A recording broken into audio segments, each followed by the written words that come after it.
예수님의 이름으로 간절히 기도드립니다. 아멘.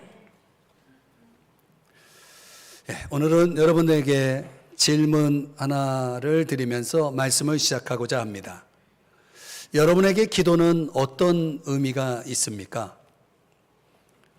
오늘날 기도를 상실하고 살아가는 사람들의 보편적인 이유를 들어보면 기도는 시간 낭비라는 생각이 깔려 있습니다. 어느 바쁜 사업가가 이런 말을 했습니다. 가장 좋은 투자는 기도이다. 여러분은 어떻게 생각하시나요? 이 말은 호텔 왕으로 알려진 칸레드 힐튼 들어보셨죠? 이 칸레드 힐튼이 그의 어머니에게서 가르침을 받은 말이라고 합니다. 그의 말을 한번 들어보실래요? 나는 어머니가 가르쳐 주신 대로 더 많은 기도를 드렸다. 매일 아침 6시 반에 교회에 찾아가 기도를 드렸다.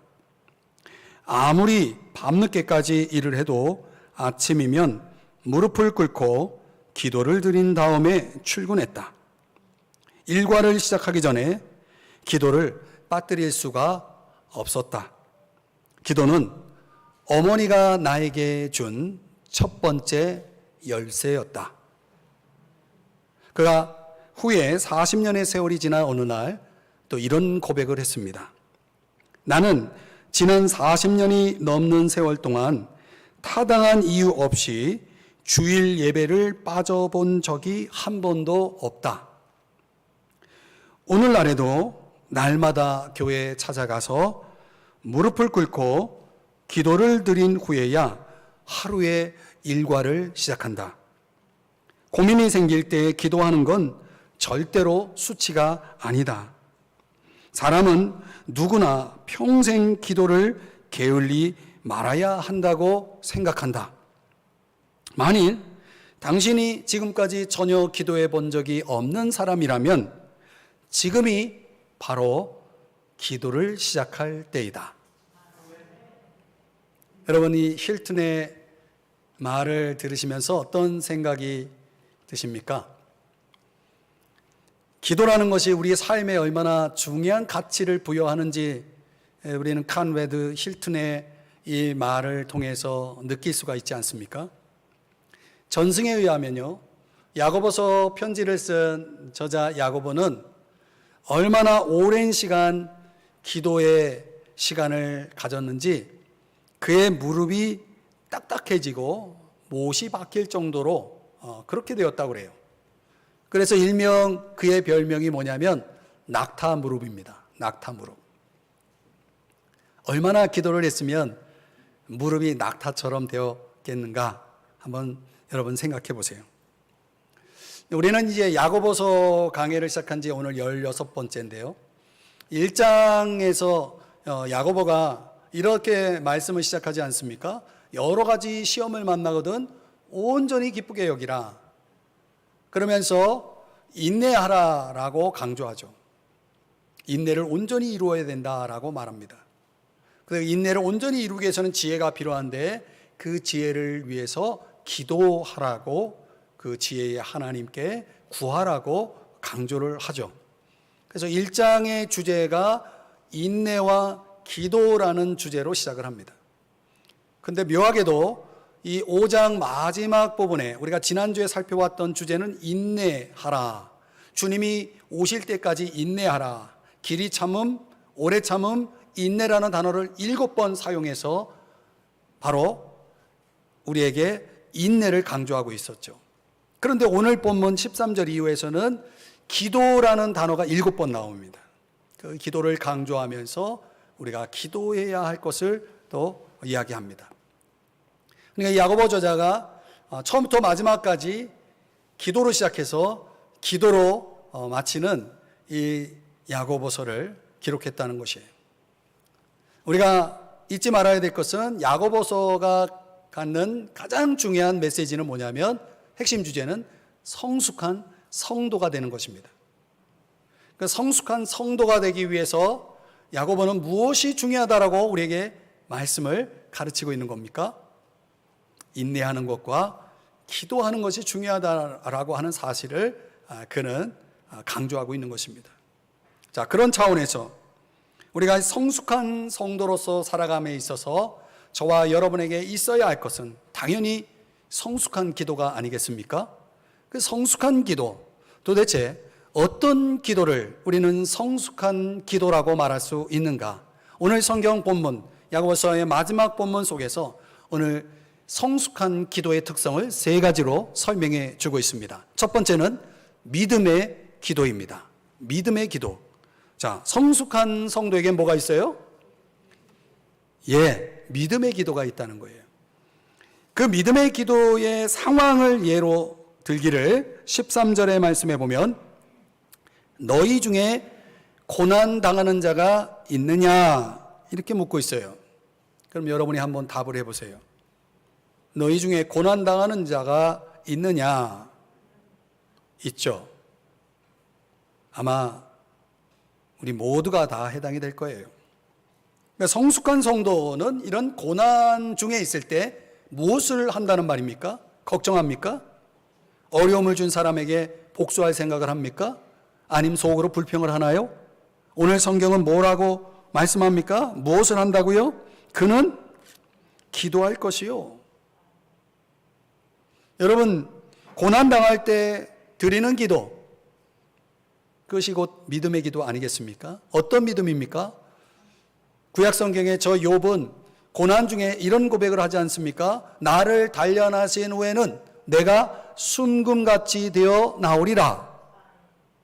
나를 단련하신 후에는, 자, 고난이라는 것이 주님이 나를 새롭게 빚으시는 도구로 사용하신다는 것, 그리고 마침내 이 고난을 넉넉히 이겨서 하나님은 하나님의 뜻을 이루어 주실 것이라고 하는 차원의 믿음, 그 믿음을 욥이 가지고 있었다는 거예요. 여러분에게도 있나요? 그런 믿음 말이죠. 고난 중에 있음에도 불구하고 기도하지 않는 사람이 있다면 도대체 무슨 배짱으로 기도하지 않는 겁니까? 어떤 이유가 있는 것입니까?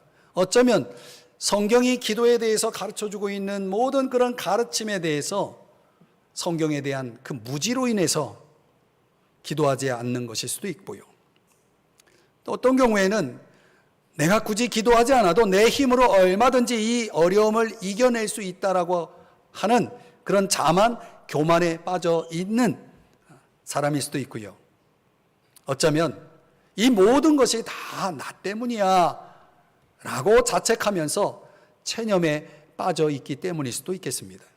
그러나 오늘 성경은 그런저런 이유를 다 막론하고 오늘 본문은 그저 우리가 기도해야 한다라고 말씀하고 있다는 거예요.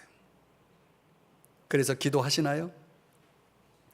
우리가 믿음의 기도를 드린다면 언제 드려야 되느냐? 고난 중에 있는 자, 고난 중에 있을 때입니다.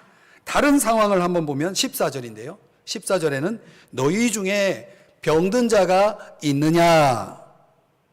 대답을 해보세요. 있습니까? 예. 어떤 그리스도인은 병에 걸리거든요. 그럼 병에 걸린 성숙한 성도는 무엇을 할까요? 15절을 볼까요? 믿음의 기도는 병든 자를 구원하리니. 뭘 한다는 얘기입니까? 믿음의 기도를 드린다는 거죠. 그런데 여기서 병든 자라고 말하면서 중간에 보면 혹시 죄를 범하였을지라도 이렇게 말하죠. 그러니까 모든 병이 다 그런 건 아니지만은 원인적으로 볼 때 어떤 병은 죄로 인해서 주어진 병일 수도 있다는 거죠. 그럴 때 이 병든 자에게 필요한 것이 뭐냐? 원인이 무엇이든 간에 믿음의 기도가 필요하다는 거죠. 여기서 말하는 믿음은 어떤 믿음이겠어요? 하나님에 대한 신뢰죠. 하나님에 대한 순종의 마음으로 의심하지 않고 기도하는 거예요. 주님이 고쳐주실 거라는 그런 믿음 말이죠. 그 믿음의 기도를 드리는 사람에게 오늘 본문에선 두 가지를 약속하고 있어요. 먼저 병든 사람을 낫게 하겠다. 일으키시리라 라고 하는 것처럼 낫게 하겠다. 또 만일 병의 원인이 죄라면 그 죄를 용서하시겠다. 고쳐주겠다. 용서하시겠다. 이 두 가지를 약속하고 있다는 거예요. 믿음의 기도가 얼마나 중요합니까? 그런데요, 오늘 본문을 다시 들여다보면 특이한 것은 이 병든 자가 자기 병을 가지고 믿음의 기도를 드리는 차원을 강조하고 있는 것이 아니라 다른 차원의 믿음을 오늘 성경은 강조하고 있다는 거예요. 그게 뭐냐? 14절을 한번 다 같이 읽어볼까요? 시작.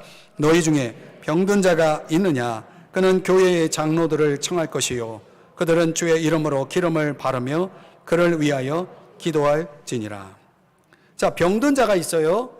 그 병든 자가 자기 병을 위해서 믿음으로 기도하라 이렇게 지금 말하고 있습니까? 아니에요. 본문을 다시 보세요. 병든 자가 있느냐? 그는, 병든 자는 뭐 하라고 말하냐면 기도하라고 말하고 있지 않아요. 뭘 하라는 겁니까? 교회 장로들을 청할 것이요. 이게 무슨 말이에요? 여기 장로들은 교회 지도자들, 오늘날로 목사죠. 목사를 불러서 기도를 요청하라는 거예요. 병든 자가 자기 보고 그 병든 자가 자신이 자기 병을 놓고 기도하라고 말씀하고 있지 않고 이 본문에서는 교회 목사를 청해서 기도를 부탁하라고 말씀하고 있다는 거죠. 여러분 아십니까? 기도를 부탁하는 것도 믿음이라는 거. 내가 나의 문제를 가지고 기도하는 것도 믿음에 근거할 수 있겠지만은 내가 나의 문제를 다른 사람에게 부탁하는 기도를 부탁하는 것도 믿음에서 나온다는 거예요. 왜 그렇습니까? 여러분, 교회를 몸으로 비유한다면 이 내 손가락이 아파요 지금. 그러면 이 손가락만 아파요? 온몸이 다 아프죠. 그럼 이 온몸이 어떻게 되겠습니까? 이 손가락의 치유를 위해서 신경을 써야 될 거 아니에요. 관심을 가져야 될 거 아니에요. 마찬가지예요.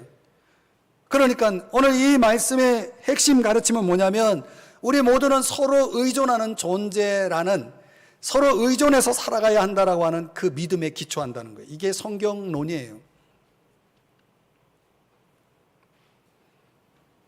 그러니까 여러분이 목사를 불러서 기도를 요청하는 것은 믿음이 있기 때문에 하는 거예요. 신방을 왜 받습니까, 여러분? 신방도 그런 원리예요. 목사님, 우리 집에 와서 저희 가정에 이러이러한 기도 제목이 있는데 기도해 주세요. 여러분, 그걸 아무나 하는 게 아니에요. 믿음이 있기 때문에 하는 거예요. 어떤 믿음? 교회 장로들을 청해서, 목사를 청해서 기도를 부탁할 때 하나님께서 들어주신다는 믿음 아니겠어요? 야고보서 5장 16절을 한번 읽어볼까요? 자막의 내용 읽습니다. 시작. 그러므로 너희 죄를 서로 고백하며 병이 낫기를 위하여 서로 기도하라. 어떻게 기도하라고요? 서로 기도하라고 그러잖아요. 청한다는 게 뭡니까? 교회에 나를 위해서 기도해달라고 요청하는 거예요. 우리 교회 이제 2층에 로비에 보면 중보기도함이 있다는 거 아시죠? 잘 모르시는 분도 있을 거예요. 근데 그 중보기도함을 가장 잘 이용하시는 분이 누군지 아세요? 우리 교회에서 새벽기도에 나오시는 성도님이 계세요. 근데 그분은 우리 교인이 아닙니다. 지금까지 그 중보기도함에 기도 제목을 적어서 낸 사람 중에 그분만큼 많이 내신 분이 없습니다. 제가 생각을 하죠. 야, 아니 우리 교회 등록하신 분도 아닌데 자기를 위해서, 자기 가정을 위해서 이렇게 기도해 달라고 기도를 요청한단 말이에요. 그러면 내가 우리 교인 아니라고 기도 안 하겠습니까? 날마다 합니다. 그 가정을 위해서 기도 많이 합니다. 그분에게 믿음이 있는 거예요. 여러분, 기도를 부탁한다는 게 부끄러운 일이 아니에요. 어떤 분들은 목사님을 불편하게 할까봐, 목사님을 귀찮게 할까봐 기도 제목을 부탁 안 한다고 말씀하시는 분이 있는데, 그거는 저를 돕는 일이 아니에요. 목사가 하는 일이 뭐예요? 여러분을 위해서 기도하는 일이에요. 목사가 목사의 역할을 할 수 있도록 도와야죠. 그런데 오늘 본문에서 하나 플러스 된 게 뭐냐면, 서로 죄를 고백하라고 그랬어요. 너희의 죄를 서로 고백하라.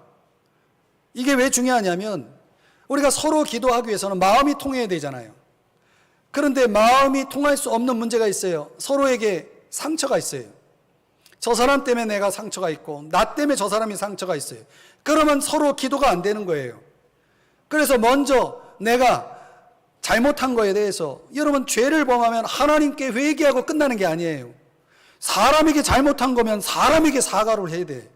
죄를 고백해야 돼요. 내가 이런 문제로 당신에게 상처를 주었다.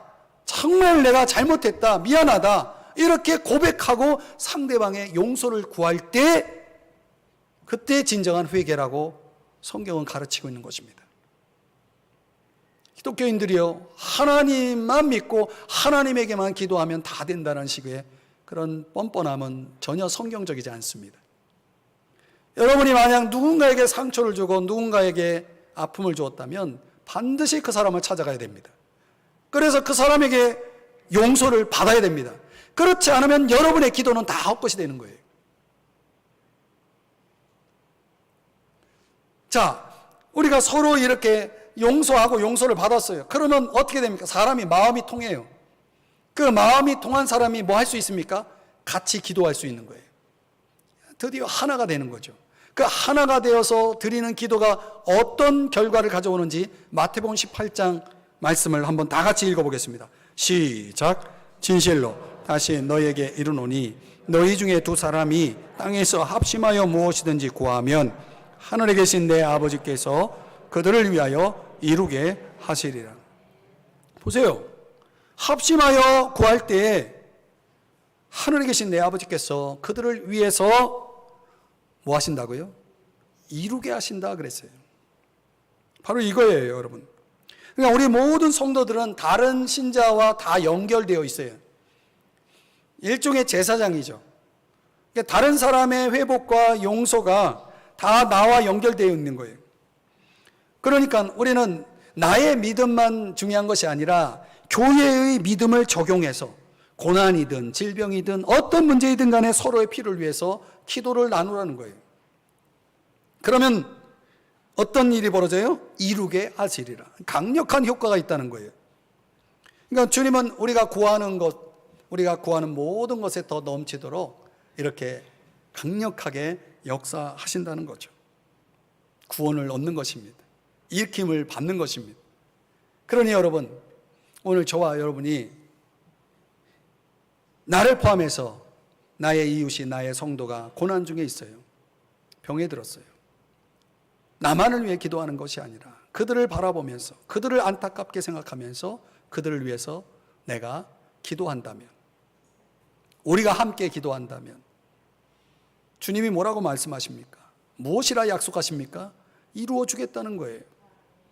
여러분, 이 얼마나 중요한 것입니까?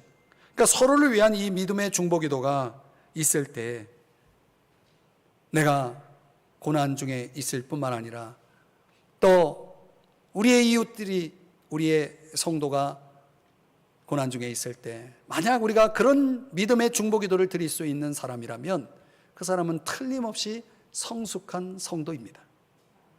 우리 모두가 그런 성도가 되어야 합니다. 두 번째로, 성숙한 성도의 기도는 소망의 기도입니다. 16절 말씀을 자막의 내용만 같이 읽어봅니다. 시작. 의인의 간구는 역사하는 힘이 큼이니라. 아멘. 여기서 주목해 볼 단어는 힘이라는 단어인데요, 이스큐오라고 하는 이 원어의 의미가 뭐냐면 어떤 과업을 충분히 성취해낼 수 있는 힘, 이런 힘이 우리에게 필요하잖아요.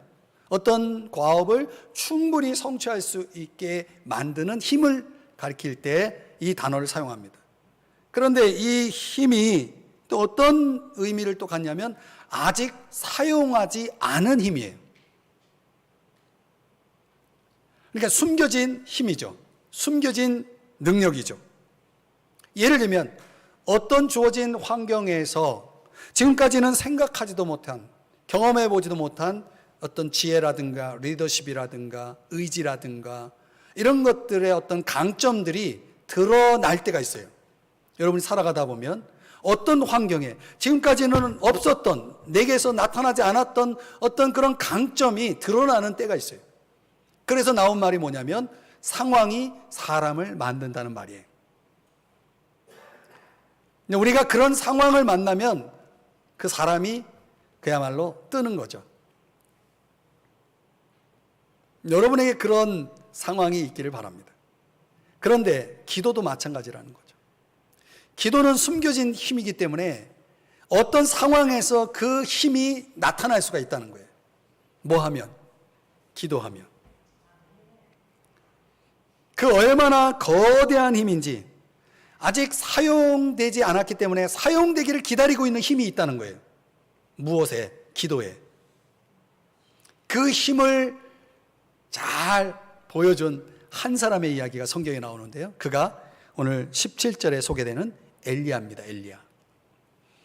이 엘리야 이야기를 열왕기 상에서 이제 읽다 보면은 좀 기가 막힌 사건들이 많이 벌어집니다. 기도가 얼마나 강력한지를 증명한 사람이 엘리야인데요. 그 기도의 능력을 가진 선지자로서의 이 엘리야의 모습을 오늘 성경은 어떻게 그리고 있냐면 17절을 다시 보여주시면 17절 앞부분에 엘리야는 우리와 성정이 같은 사람이로되. 무슨 뜻이냐면 우리가 가지고 있는 본성, 우리가 가지고 있는 감정, 우리가 가지고 있는 연약함과 다 동일하다, 같다라는 거예요. 그냥 저와 여러분처럼 아주 평범한 사람임을 말씀하고 있는 거예요. 그러니까 인간적인 약점을 다 가지고 있어요. 그럼에도 불구하고 그가 하나님 앞에 기도했을 때 하나님은 정말 놀라운 결과를 보여주셨다는 거예요. 그 결과가 뭐냐? 17절, 18절 내용을 보면 한번 같이 읽어볼까요? 시작. 3년 6개월 동안 땅에 비가 오지 아니하고 다시 기도하니 하늘이 비를 주고 땅이 열매를 맺었느니라. 아멘. 여러분, 어떻게 이런 일이 일어났죠? 엘리야가 기도를 했더니 3년 6개월 동안 비가 안 왔다는 거예요. 이 지구상에 이런 일이 벌어질 수 있을까요?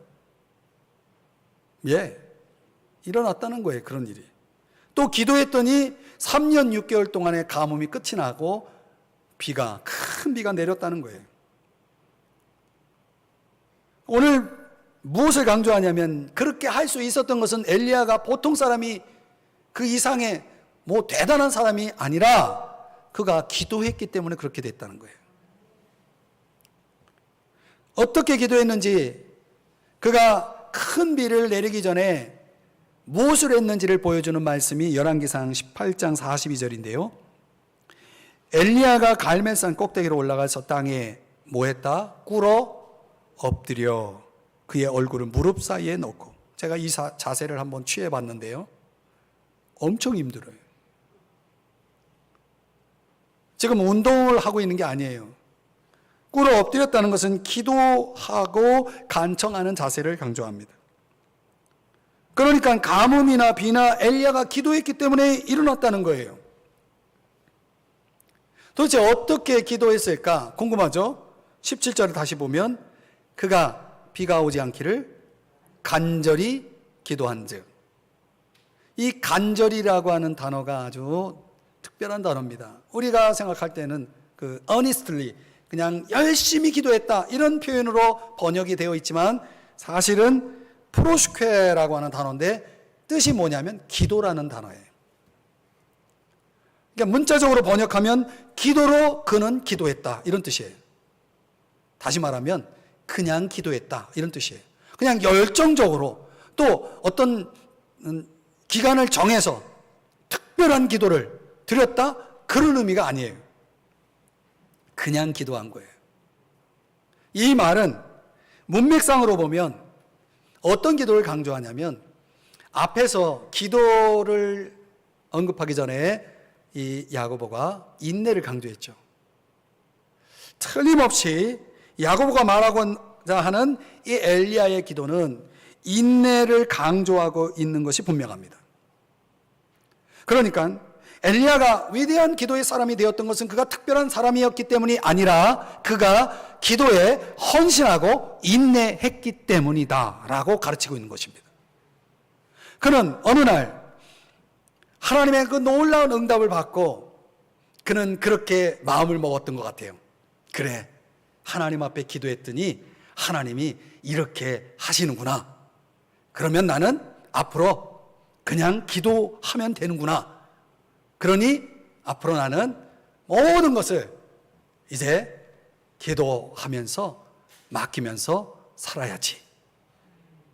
엘리야가 이런 생각을 했다는 거예요.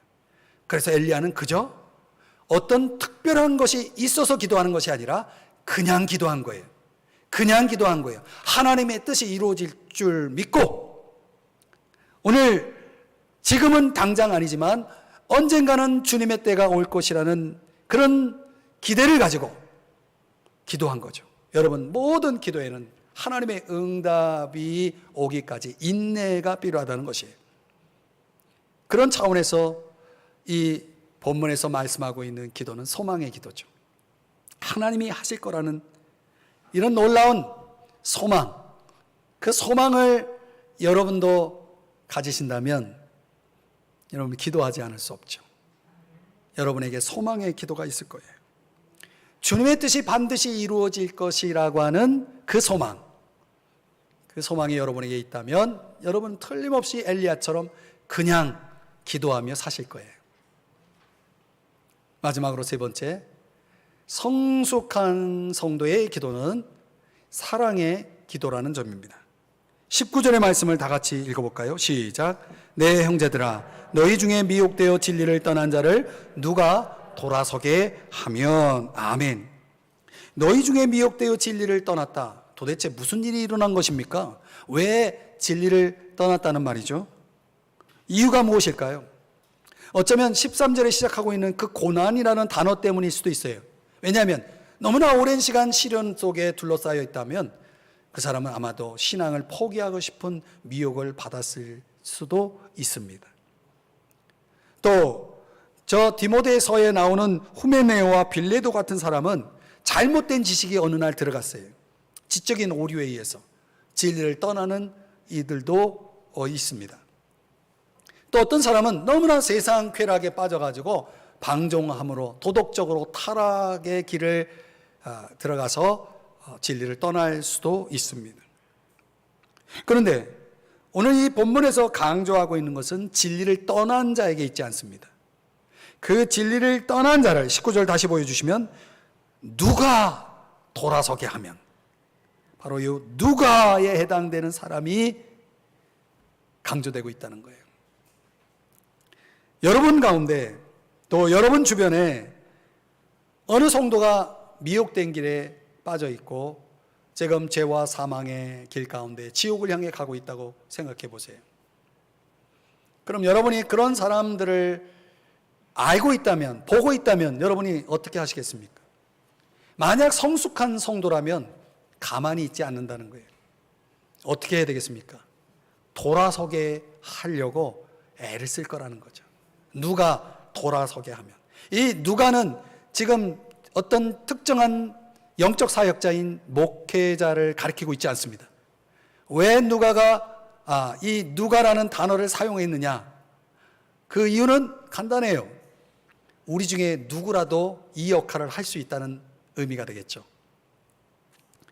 여러분, 이미 불순종하여 타락한 진리를 떠난 자의 상태는 매우 심각한 징계와 죽음을 직면했을 것이 분명합니다. 왜냐하면 고린도전서 11장 30절에 의하면 하나님께서 믿는 자가 진리를 떠날 때 다루시는 방법 세 가지를 소개합니다. 약하게 만듭니다. 병들게 만듭니다.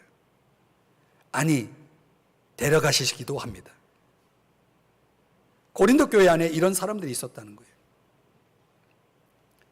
그 몸이 자꾸, 육체가 자꾸 죄를 지으니 그 영혼이 구원받기 위해서는 그 육체를 빨리 멈추게 하는 방법도 하나님의 방법일 수 있다는 거죠. 사랑하는 여러분, 오늘날 교회 안에 이 기독교 진리를 부정하고 기독교 윤리에서 벗어나는 사람들이 점점 많아지고 있다는 거 아시죠? 교회 학교, 주일학교죠. 교회 학교의 출석자의 수가 감소할수록 청소년 범죄가 늘고 있다는 거 아십니까? 여러분, 그런 조사를 언제 본 적이 있습니까? 교회 학교 아이들의 출석수가 감소할수록 청소년 범죄가 늘어난다는 거예요. 교회 안에서 진리를 떠난 자들이 많아질수록 세상의 방종과 외설에 빠지는 사람들이 더 많아진다는 거예요. 그런데 진리와 생활 방식이라는 건 결코 뗄래야 뗄 수 없는 아주 밀접한 연관을 가지고 있다는 사실입니다. 그래서 오늘 본문 20절에서 뭐라고 말씀합니까? 다 같이 읽어볼까요? 시작. 너희가 알 것은 죄인을 미혹된 길에서 돌아서게 하는 자가 그의 영혼을 사망에서 구원할 것이며 허다한 죄를 덮을 것임이라. 아멘. 그러니까 여러분, 나만 잘하면 된다가 아니에요.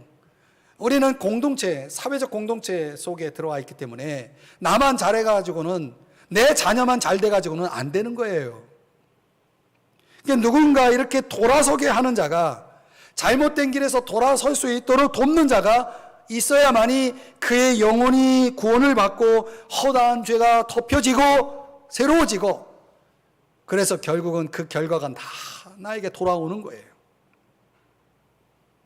그러니까 하나님과 바른 관계를 맺도록 내 주변에 있는 사람들, 잘못된 길을 가는 사람들을 막아서 그들을 돕는 일을 해야 한다는 것입니다. 죄를 덮는다는 것은 사랑이잖아요. 베드로전서 4장 8절에 말씀하는 것처럼 사랑은 허다한 죄를 덮는다고 그랬잖아요. 우리가 죄를 덮는 방법은 돌아서게 하는 거예요. 그것은 사랑으로 가능합니다. 사랑하면 눈 본다는 말이 있잖아요. 그래서 그가 과거에 어떤 행동을 하고 어떻게 살았든지 그것이 내 눈에 보여지지가 않아요. 왜냐하면 다 용서되었거든요. 예수 그리스도의 십자가로 말미암아 용서받았거든요. 그러니까 내 눈에는 좋은 것만 보이는 거죠. 그게 사랑이죠.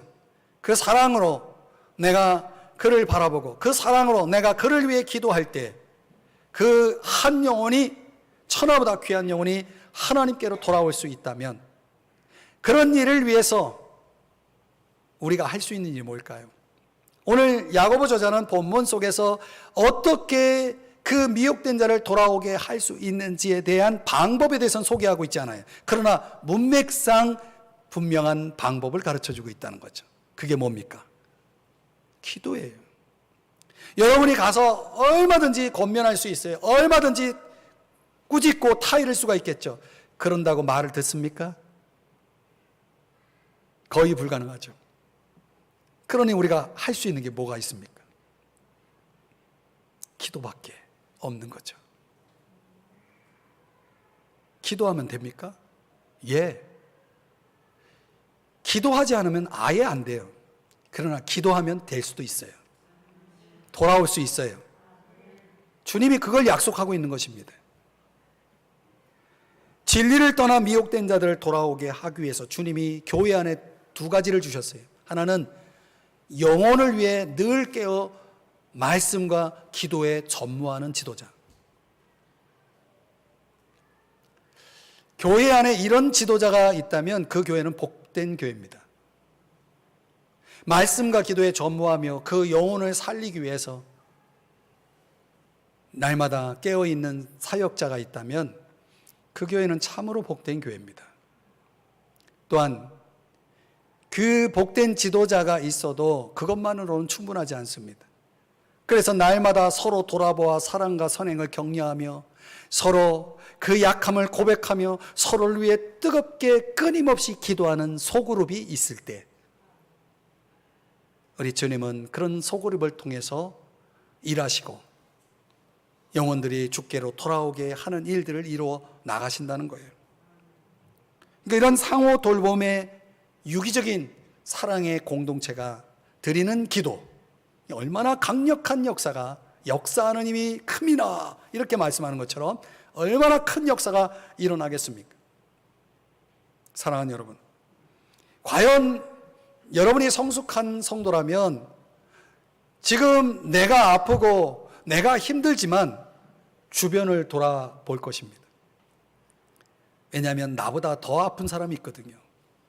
나보다 더 힘든 사람이 있거든요. 그런 사람들의 신음소리가 들리거든요.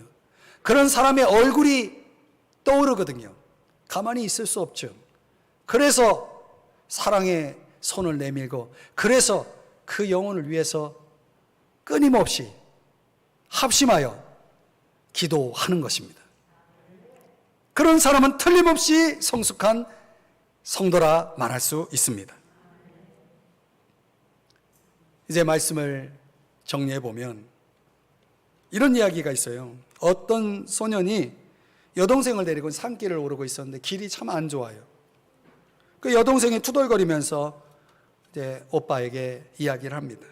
무슨 길이 이래 울퉁불퉁하고 돌투성이잖아. 그러자 소년이 답했습니다. 그래, 그래도 걸림돌은 딛고 올라서라고 있는 거야 라고 말했습니다. 그 소년의 말은 진리입니다.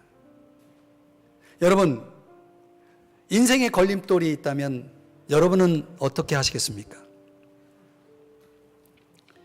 걸림돌을 딛고 가다 보면 산 꼭대기에 도달한다는 사실 아십니까? 우리의 삶의 환경에 얼마나 많은 걸림돌이 있습니까? 여러분, 그 걸림돌을 보면서 불평하면서 발로 차겠습니까? 그러면 다치기만 해요. 그 걸림돌을 여러분 옮겨보려고 노력하시겠습니까? 너무 무거워서 안 옮겨져요.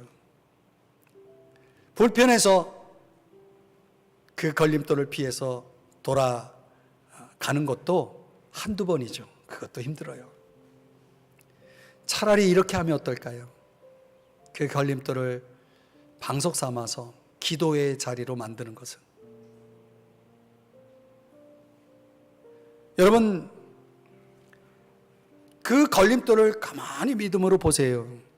그게 축복의 돌이라는 것을 깨닫게 됩니다. 왜냐하면 내가 그 돌 때문에 기도하고 있거든요.